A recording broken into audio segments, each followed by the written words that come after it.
Decode the World Unfiltered.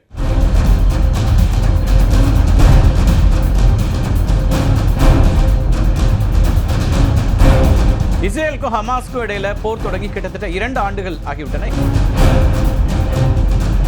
ஒரு முற்றுப்புள்ளி வைக்கும் விதமா 20 அம்ச திட்டத்தை அறிவித்திருக்கிறார் அமெரிக்க அதிபர் டொனால்ட் ட்ரம்ப். இதற்கு நெத்தன்யாகுவும் ஒப்புதல் கொடுத்திருக்கிறார் அப்படிங்கிறது கவனிக்கத்தக்க ஒன்று.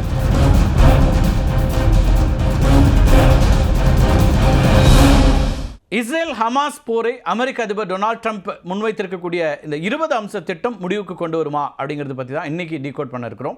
இஸ்ரேலுக்கும் ஹமாஸ்க்கும் இடையில போர் தொடங்கி கிட்டத்தட்ட 2 ஆண்டுகள் ஆகிவிட்டன. இந்த 2 ஆண்டுகளில் இஸ்ரேல் பாலஸ்தீனத்தின் மீது கடுமையான வான்வழி தாக்குதலாம் நடத்தி வந்திருக்குது. இந்த மாதம் தரைவழி தாக்குதலையும் தொடங்கியிருக்குது இஸ்ரேல் தாக்குதலில் இதுவரைக்கும் 66,000 பாலஸ்தீனிய மக்கள் கொல்லப்பட்டிருக்காங்க. இஸ்ரேலோட இந்த தாக்குதல் நாளுக்கு நாள் மோசமாகிட்டே இருக்கிற சூழலை தான் உலக நாடுகள் கடுமையான எதிர்ப்புகளை எழுப்பின. ஒரு பக்கம் கனடா, பிரான்ஸ், ஆஸ்திரேலியா போன்ற நாடுகள்லாம் பாலஸ்தீனத்தை தனி நாடாக அங்கீகரிக்கிறோம் அப்படிங்கிற அறிவிப்பையும் கொடுத்தாங்க. இதெல்லாம் இஸ்ரேல் பிரதமர் நெத்தன்யாகுவுக்கு கடுமையான நெருக்கடிகளாக மாறியது அப்படின்னு சொல்லலாம். இந்த நெருக்கடிகளுக்கு இடையில தான் ஒரு முற்றுப்புள்ளி வைக்கும் விதமா 20 அம்ச திட்டத்தை அறிவித்திருக்கிறார் அமெரிக்க அதிபர் டொனால்ட் ட்ரம்ப். இதற்கு நெத்தன்யாகுவும் ஒப்புதல் கொடுத்திருக்கிறார் அப்படிங்கிறது கவனிக்கத்தக்க ஒன்று. அதிபர் ட்ரம்ப் மற்றும் இஸ்ரேல் பிரதமர் நெத்தன்யாகு ஒப்புக்கொண்ட இந்த திட்டம் அப்படிங்கிறது இஸ்ரேல் ஹமாஸ் போரை முடிவுக்கு கொண்டு வருவதையும் காசாவுடைய எதிர்கால நிர்வாகத்தை மையமாக கொண்டதாகவும் இருக்கும். ஹமாஸ், இஸ்ரேல் அப்படின்னு 2 தரப்பினருமே ஒப்புக்கொண்டால் போர் உடனடியாக முடிவுக்கு வரக்கூடிய ஒரு சூழல் இருக்கு. ஒப்பந்தத்தை ஏற்றுக்கொண்ட 72 மணி நேரத்திற்குள்ள ஹமாஸ் அனைத்து பணைய கைதிகளையும் விடுவிக்க வேண்டும் அப்படிங்கிறது இதில் இருக்கக்கூடிய முக்கியமான சாராம்சம்.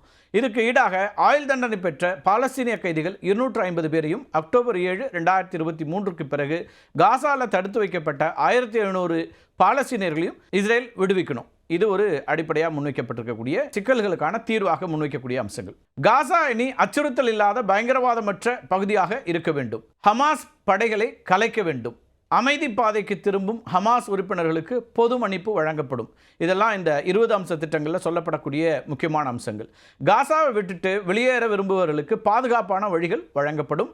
பணைய கைதிகள் விடுவிக்கப்பட்டவுடன் இஸ்ரேல் படைகள் படிப்படியாக காசாவிலிருந்து விலக்கிக் கொள்ளப்படும். காசா நிலப்பரப்பை இஸ்ரேல் ஆக்கிரமிப்பதோ அல்லது இணைக்கவோ கூடாது. இதுவும் கூடுதலாக இருக்கக்கூடிய அம்சங்கள்.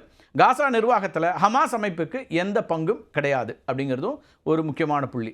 காசாவை நிர்வகிக்க ஒரு தற்காலிக தொழில்நுட்ப வல்லுநர்களை கொண்ட பாலஸ்தீனிய குழு அமைக்கப்படும் அப்படிங்கிறது இந்த 20 அம்சத்தில் ஒரு முக்கியமான அம்சம். இந்த தற்காலிக நிர்வாகத்தை கண்காணிக்கவும் காசாவுடைய மறுசீரமைப்புக்கு நிதி உதவி அளிக்கவும் அதிபர் டொனால்ட் ட்ரம்ப் தலைமையில் இடைக்கால கண்காணிப்பு குழு அமைக்கப்படும். இதெல்லாம் இந்த ஒப்பந்தத்தில் அடிப்படையாக இருக்கக்கூடிய அம்சங்கள். போர்ட் ஆஃப் பீஸ் அப்படிங்கிற இந்த குழுவில் பிரிட்டனுடைய முன்னாள் பிரதமர் டோனி பிளேர் உள்ளிட்டோரும் இடம்பெறுவாங்க. காசாவை மீளமைக்கவும் வேலைவாய்ப்புகளை உருவாக்கவும் ட்ரம்ப் பொருளாதார மேம்பாட்டு திட்டம் அப்படின்னு ஒரு திட்டம் உருவாக்கப்படும். இந்த ஒப்பந்தத்தை ஏற்றுக்கொண்டவுடன் காசாவுக்கு உடனடியாக முழு அளவிலான மனிதாபிமான உதவிகள் கொடுக்கப்படும்.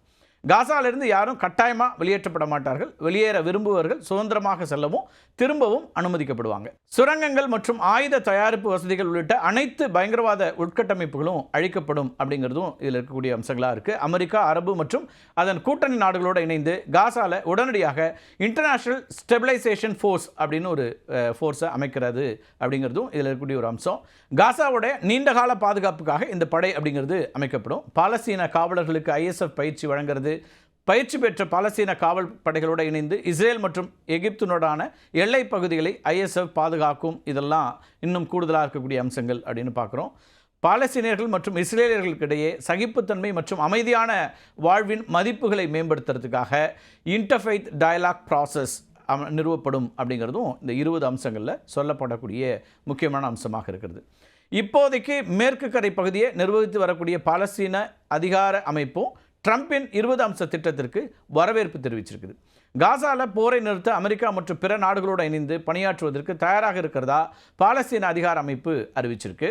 இந்த 20 அம்ச திட்டம் இருக்கு இல்லையா, இந்த 20 அம்ச திட்டத்தை அமெரிக்காவுடைய மத்திய கிழக்கு தூதுவர் ஸ்டீவ் விட்காஃப் அப்படிங்கிறவரும் ட்ரம்போட மருமகனும் முன்னாள் ஆலோசகருமான ஜாரெட் குஷ்னர் இவங்கெல்லாம் இருக்கக்கூடிய ஒரு குழு தான் வடிவமைச்சிருக்குது. சவுதி அரேபியா, கத்தார், எகிப்து, ஜோர்டான், துருக்கி, இந்தோனேஷியா, பாகிஸ்தான் நாடுகளுடைய வெளியுறவு அமைச்சர்கள் வெளியிட்டிருக்கக்கூடிய கூட்டறிக்கையில் ட்ரம்ப் திட்டத்திற்கு வரவேற்பு தெரிவிக்கப்பட்டிருக்குது. அப்படின்னா தொடக்க கட்டத்தில் ஒரு மாதிரி இது அமெரிக்காவுடைய இந்த முன்னெடுப்புக்கான வரவேற்பு என்பதாக நம்ம பார்க்க முடியுது. வெள்ளை மாளிகையில் திட்ட அறிவிப்பின் போது கத்தாருடைய பிரதமர் அல்தானியை தொலைபேசியில் அழைத்து நெத்தன்யாகுவை மன்னிப்பு கேட்க வைத்தார் ட்ரம்ப். கடந்த மாதம் கத்தார் மீது நடத்திய தாக்குதலுக்கு இந்த மன்னிப்புங்கிறது கூறப்பட்டுச்சு. அதை நெத்தன்யாகு அந்த மன்னிப்பை கோரினார்.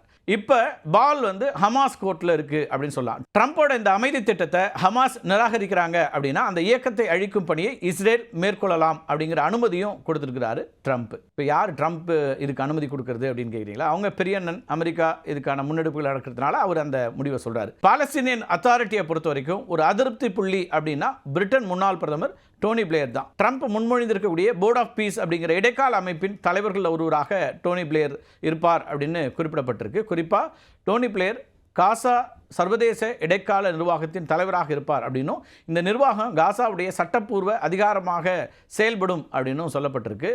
இவர் இஸ்ரேலுக்கு ஆதரவாக இருப்பார் அப்படிங்கிறது தான் பாலஸ்தீனிய மக்களுடைய கருத்து. பிரிட்டிஷ் பிரதமராக இருந்த காலத்திலேயே பிளேயர் தன்னுடைய முழு ஆதரவையும் இஸ்ரேலுக்கு கொடுத்துட்டு இருந்தார். அதே சமயம் பேச்சுவார்த்தை மூலமாக இருநாட்டு தீர்வை எட்ட வேண்டும் அப்படிங்கிறதையும் தொடர்ந்து வலியுறுத்தி வந்தவர் அப்படின்னு பார்க்கலாம். பிரிட்டன் பிரதமர் பதவியிலிருந்து விலகிய பிறகு பிளேயர் பல ஆண்டுகளாக குவார்டெட் என்வாயாக இருந்தார். இந்த குவார்டெட் என்வாய் அப்படின்னா என்னென்னா 4 முக்கிய சர்வதேச அமைப்புகளை கொண்ட ஒரு குழுவுடைய சிறப்பு பிரதிநிதியை குறிக்கக்கூடியது.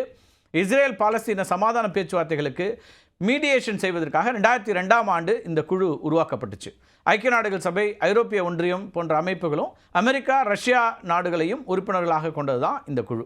இந்த 4 அமைப்புகளுடைய சார்பாக இஸ்ரேல் மற்றும் பாலஸ்தீன நிர்வாகத்துக்கு இடையில் சமாதான நடவடிக்கைகளை முன்னெடுக்கிறது தான் இந்த தூதுவருடைய முக்கிய பணியாக இருக்கும். அதாவது டோனி பிளேயரோட பணி. ஆனால் இஸ்ரேலிய குடியேற்றங்களின் விரிவாக்கத்தை தடுக்கவோ அல்லது பாலஸ்தீனிய இறையாண்மையை முன்னேற்றவோ பிளேயர் பெரிதாக எதுவும் இதுவரைக்கும் செய்யவில்லை அப்படிங்கிறது பாலஸ்தீன விமர்சகர்கள் வைக்கக்கூடிய குற்றச்சாட்டு. பிளேயருக்கும் இஸ்ரேலிய பிரதமர் பெஞ்சமின் நெத்தன்யாகுவுக்கும் இடையில் நெருக்கமான தனிப்பட்ட உறவுகள் இருப்பதாகவும் சொல்லப்படுது. பிளேயருக்கு பதிலாக காசாவை நிர்வகிக்கக்கூடிய பொறுப்பை மர்வான் பர்கோதியிடம் ஒப்படைக்க விரும்புது பாலஸ்தீனிய அதிகார அமைப்பு. காசா மற்றும் மேற்கு கரை அப்படின்னு 2 பகுதிகளிலுமே பாலஸ்தீனிய மக்கள் மத்தியில் இந்த மர்வானுக்கு செல்வாக்கு அதிகம். பாலஸ்தீனிய விடுதலைக்காக போராடக்கூடிய தலைவர்கள் ஒருவராக பார்க்கப்படுறாரு. பாலஸ்தீனத்தினுடைய மண்டேலா அப்படின்னும் அழைக்கப்படுறாரு. பாலஸ்தீனத்தை ஆளக்கூடிய ஃபதா இயக்கத்தினுடைய முக்கிய தலைவர். 1996ஆம் ஆண்டில் பாலஸ்தீனிய சட்டமன்ற உறுப்பினராக தேர்ந்தெடுக்கப்பட்டிருக்காரு. 2 ஸ்டேட் சொல்யூஷன் யோசனைக்கு ஆதரவு கொடுக்கக்கூடியவராகவும் இஸ்ரேலோட பேச்சுவார்த்தை நடத்தக்கூடிய ஒரு நபராகவும் பார்க்கப்படுறாரு. 1987லேருந்து 93வது ஆண்டு வரையிலான காலகட்டத்தில் நடந்த முதல் இன்டிஃபாதா அப்படின்னு அழைக்கப்படக்கூடிய பாலஸ்தீனிய மக்கள் எழுச்சி போராட்டத்தின் முக்கிய தலைவர்களில் இவரும் ஒருத்தர். 2000ஆவது ஆண்டில் தொடங்கிய 2வது இன்டிஃபாதா போராட்டத்திலும் இவருடைய பங்கு முக்கியமாக இருந்துச்சு. 2வது இன்டிஃபாதாவின் போது தான் இஸ்ரேல் இராணுவத்தினால கைது செய்யப்படுறாரு. இவர் மேலே கொலை குற்றச்சாட்டை சுமத்தி 5 ஆயுள் தண்டனைகள் வழங்கியிருக்குது இஸ்ரேல் நீதிமன்றம். இஸ்ரேலிய நீதிமன்றத்தினுடைய அதிகார வரம்பை ஏற்க மறுத்து தன்னுடைய வழக்கில் எந்த ஒரு தற்காப்பு வாதத்தையும் இதுவரை மர்வான் பர்கோதிக்கு முன்வைக்கவில்லை. இப்போ இஸ்ரேலுடைய கனோட் சிறையில் தான் அடைக்கப்பட்டிருக்காரு மர்வான். இஸ்ரேல் சிறையில் இருந்தபடியே இரு நாடுகளை வலியுறுத்தி பாலஸ்தீனிய அரசியல் பிரிவுகளின் தலைவர்கள் எழுதிய பாலஸ்தீனிய கைதிகள் ஆவணத்திற்கும் முக்கியமான பங்களித்திருக்கிறார். ட்ரம்போட 20 அம்ச திட்டத்தில் இருக்கக்கூடிய சவால்கள் என்ன? சரி, என்னென்னலாம் இருக்குன்னு சொல்லிட்டோம். அதில் என்ன சவால் அப்படின்னு பார்த்தீங்கன்னா, ட்ரம்போட 20 அம்ச திட்டம் அப்படிங்கிறது போரை முடிவுக்கு கொண்டு வரவும் இஸ்ரேலுடைய பாதுகாப்பை உறுதிப்படுத்தவும் வடிவமைக்கப்பட்டிருந்தாலும் சில சவால்களையும் எதிர்நோக்கி இருக்குது. இந்த திட்டத்தின் முக்கிய சவால் ஹமாஸ் இயக்கம் தான். இந்த திட்டம் ஹமாஸை அதிகாரத்திலிருந்து நீக்க கூறுவதனால அதனை அந்த இயக்கம் முழுமையாக ஏற்றுக்கொள்ள வாய்ப்பில்லை அப்படிங்கிற பரவலான கருத்து இருக்கு. பணைய கைதிகள் விடுவிக்கப்பட்ட பிறகு இஸ்ரேலிய படைகள் காசாலிருந்து எவ்வளவு விரைவாக விலகும் அப்படிங்கிறது தெளிவாக சொல்லப்படலை. இஸ்ரேல் பிரதமர் பெஞ்சமின் நெத்தன்யாகு திட்டத்தை ஏற்றுக்கொண்டாலும் காசாவை ஆக்கிரமிக்க கூடாதுங்கிற நிபந்தனை உட்பட பல அம்சங்கள் அவரது தீவிர வலதுசாரி கூட்டணி கட்சிகளுடைய நிலைப்பாட்டுக்கு முரணா இருக்குது. இதனால உள்நாட்டில் கருத்து வேறுபாடுகள் எழலாம். அதாவது இஸ்ரேலில் இந்த திட்டத்தால் ஏற்படக்கூடிய நன்மைகள் அப்படின்னு பார்த்தோன்னா, போரால் துவண்டு போயிருக்கக்கூடிய காசா மக்களுக்கு உடனடியாக மனிதாபிமான உதவி மற்றும் பொருளாதார மேம்பாட்டுக்கான நிதி திட்டம் கிடைக்கும். பஞ்சம் மற்றும் அழிவிலிருந்து மக்களை மீட்கிறதுக்கு ஒரு பெரிய வாய்ப்பை ஏற்படுத்தலாம். கத்தார், சவுதி அரேபியா, எகிப்து போன்ற அரபு நாடுகள் இந்த திட்டத்தை வரவேற்றிருக்கின்றன. இது பிராந்திய ஒத்துழைப்புக்கு வழிவகுக்கக்கூடியதாக மாறலாம். சுருக்கமாக இந்த திட்டம் போரை முடிவுக்கு கொண்டு வர ஒரு மிகப்பெரிய அரசியல் நடவடிக்கையாக பார்க்கப்படுது. ஆனால் ஹமாஸுடைய ஒத்துழைப்பு, இஸ்ரேலிய அரசியல் விருப்பம், செயல்படுத்தும் வழிமுறைகள் போன்ற பல முக்கிய தடைகளும் இதில் இருக்குது. அந்த தடைகளை கடக்க வேண்டிய ஒரு தேவையும் இருக்குது அப்படின்னு நம்ம பார்க்குறோம். அமைதிக்கான நோபல் பரிசை பெற்றே ஆக வேண்டும் அப்படின்னு ட்ரம்ப் தொடர்ச்சியாக முயற்சி செஞ்சுட்டே இருக்காரு. அந்த முயற்சிக்கான ஒரு முக்கியமான அம்சம், ஒரு முக்கியமான நகர்வுன்னு இதை பார்க்கலாம். இதில் என்ன ஹமாஸ் என்ன நிலைப்பாட்டை எடுக்குது அப்படின்னு பொறுத்து வந்து பார்க்கலாம். மீண்டும் ஒரு காணொலியில் சந்திக்கலாம் நண்பர்களே. நன்றி, வணக்கம்.